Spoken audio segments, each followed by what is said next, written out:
Dimlamani xato va sirlari. Alhamdulillah, bahor kelib yangi sabzavotlar chiqa boshladi. Demak, vitaminli va mazali dimlamani tayyorlashni ayni payti.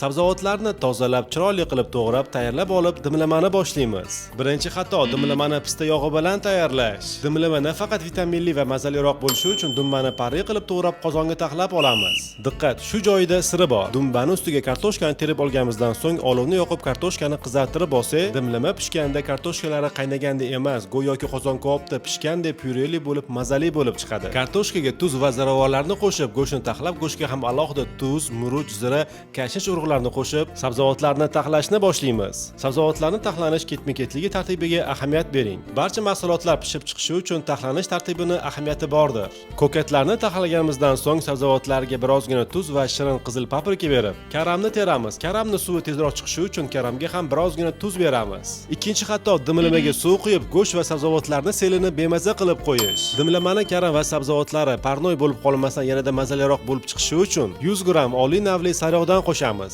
Olovni pasaytirib 1,5 soatga dimlab qo'yamiz. Dimlama tayyor bo'lguncha maltanidan ichib turamiz. Dimlama suvsiz ham karam, pomidor va sabzavotlarning sharbati bilan sho'rvali bo'lib chiqadi. Bahor vitaminlarga boy bo'lgan bu mazali dimlamani yaqinlaringiz uchun albatta takrorlab ko'ring. Agarda sizga ma'qul kelsa, meni duolaringizni eslab qo'yishingiz yetarli.